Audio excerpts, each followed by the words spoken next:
Hello दोस्तों, Manju Hindi story में आपका स्वागत है। आज की कहानी है बूढ़ी माँ और अनाथ बच्चे। पार्वती जी जल्दी जल्दी घर का काम निपटा कर बैंक के लिए चल दी। उन्हें उम्मीद थी आज तो पेंशन ज़रूर मिलेगी। वो जैसे ही गेट पर पहुंची, बैंक के गेट पर पहुंची, सिक्योरिटी गार्ड बोला, माँ जी आज आप फिर से आ गई। मैंने आपको कहा था इस महीने पेंशन देर से आएगी, अभी पेंशन नहीं आई है। यह सुनकर पार्वती जी का कलेजा बैठ गया। पार्वती जी ने कहा, बेटा 2 महीने होने को आए, घर में खाने के लिए एक दाना भी नहीं है। अगर आप भी पेंशन ना मिली तो मैं ज़िंदा नहीं रहूँगी। बेटा एक बार मैनेजर से मिलने दे। बूढ़ी पार्वती जी पर तरस खाकर उसने उन्हें अंदर जाने दिया। अंदर जाकर उन्होंने मैनेजर के केबिन की तरफ देखा। मैनेजर बैठकर चाय पी रहा था। पार्वती जी डरते डरते उसके पास पहुंच गई। पार्वती जी बोली, साहब मैं बहुत दिनों से चक्कर काट रही हूँ, मेरी पेंशन नहीं आई। उनकी आवाज़ सुनकर मैनेजर चौंका। मैनेजर बोला, अरे माँ जी आप बाहर पता कीजिए। पार्वती जी बोली, बेटा बाहर तो कई बार पता कर चुकी हूँ, मेरे घर में खाने का एक दाना नहीं है। आप मेरे को कुछ पैसे उधार दिलवा दीजिए, जब पेंशन आए उसमें से काट लेना। मैनेजर ने कहा, नहीं माँ जी ऐसा नहीं होता, ऐसे हम उधार नहीं दे सकते। जब आपकी पेंशन आएगी तभी आपको मिलेगी। मैनेजर का रूखा सा जवाब सुनकर पार्वती जी बाहर आ गई और घर की ओर चल दी। चलते चलते वे थक गई थी तो एक बंद दुकान के बाहर बैठ गई। पार्वती जी ने सामने देखा तो एक रेस्टोरेंट था, जिसे देखकर उन्हें कुछ याद आया। 5 साल पहले उनका बेटा अंकित उन्हें इसी रेस्टोरेंट में पार्टी देने लाया था। जब उसकी सैलरी पहली नौकरी लगी थी, उन 5 सालों में कितना कुछ बदल गया। नौकरी लगने के 2 साल बाद ही उसने अपनी पसंद की लड़की से शादी कर ली और उसके 1 साल बाद दोनों कनाडा चले गए। पहले कभी कभी उसका फ़ोन आता था, 1-2 बार उसने पैसे भी भिजवा दिए, लेकिन पिछले 1 साल से उसने पार्वती जी की कोई खबर नहीं ली। पार्वती जी की आंखों में टप टप आंसू बह रहे थे। उन्हें लग रहा था काश मरने से पहले एक बार अंकित को देख पाती। यही सोचकर वे बहुत देर तक रेस्टोरेंट को देखती रहीं, जैसे अभी उनका बेटा आएगा और वहाँ से ले जाएगा। इसी उम्मीद में वे वहाँ बैठी रहीं। तभी उनके पास एक छोटी सी लड़की आई। बोली, माँ जी एक गुब्बारा ले लीजिए अपने बच्चों के लिए। माँ जी को रोता देख वो उनके पास बैठ गई। लड़की बोली, माँ जी आप क्यों रो रही हैं?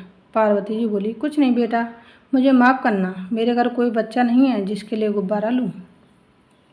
लड़की बोली, नहीं माँ जी पहले आप बताइए आप रो क्यों रही थी? वह लड़की जिद करके बैठ गई।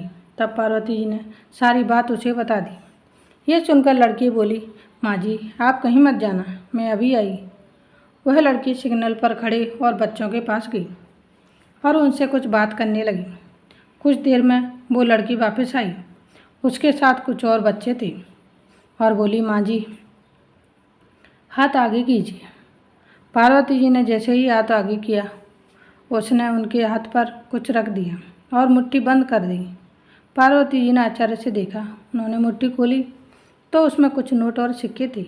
लड़की बोली, माँ जी आप चिंता ना करें, आज तो अभी इतनी ही कमाई हुई है, कल से हम सब अपनी आधी कमाई आपको दे दिया करेंगे जब तक आपकी पेंशन नहीं मिल जाती। पार्वती जी बोली, नहीं बेटा मैं ये कैसे ले सकती हूँ, तुम इतनी मेहनत से पैसे कमाते हो। लड़की बोली, क्या आपकी बेटी होती तो आपको भूखा मरने देती? माँ जी आप ये पैसे रखो और मैं आपके साथ आपके घर चलती हूँ। कल से आपको कहीं जाने की ज़रूरत नहीं है, आपके घर पैसे पहुँच जाएंगे। पार्वती जी की आंखों में टप टप आंसू बह रहे थे। अपना सगा बेटा उन्हें बेसहारा छोड़कर चला गया था और जिन बच्चों को हर सिग्नल पर हम तिरस्कार की नज़रों से देखते थे, वे ईश्वर की तरह मदद करने आ गए। पार्वती जी बोली, बेटा तुम कौन हो?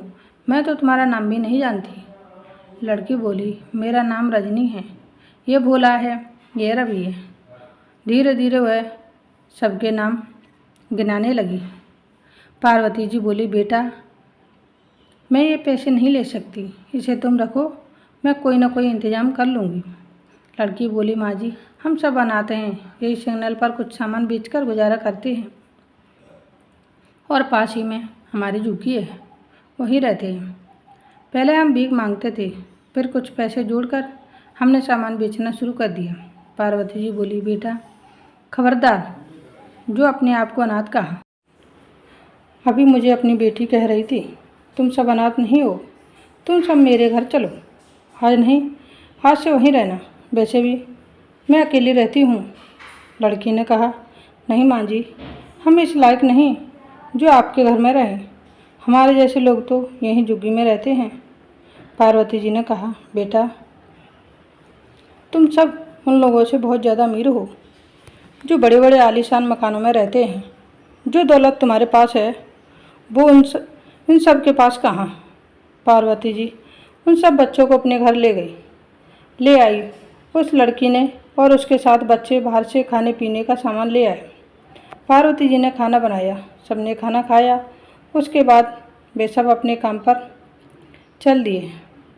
पार्वती जी बोली, मैं रात को खाना बनाकर रखूँगी, आज से तुम सब यहीं रहोगे, शाम को टाइम से आ जाना।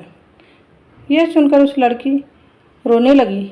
वह लड़की रोने लगी, माँ जी आज मुझे अपनी मेरी माँ की याद आ गई, वह भी इसी तरह मेरे लिए खाना बनाकर रखती थी, अब वो इस दुनिया में नहीं है। पार्वती जी बोली, बेटी आज से मुझे अपनी माँ समझ, और तेरी ही नहीं, मैं इन सब की माँ हूँ। लड़की बोली, माँ जी आज से हम खूब मेहनत करेंगे, अब तो हमारे पास माँ है। पार्वती जी बोली, हाँ ठीक है, लेकिन मैं तुम्हारे पढ़ने लिखने का भी इंतज़ाम करूँगी। इस तरह पार्वती जी को अपनों का साथ मिल गया। अब भी अकेली नहीं थी, अब से जीना चाहती थी उन बच्चों के भविष्य के लिए। आज की कहानी यही समाप्त होती है। मिलते हैं नई स्टोरी वीडियो के साथ। Thanks for watching, please like share and subscribe. धन्यवाद दोस्तों, बाय बाय।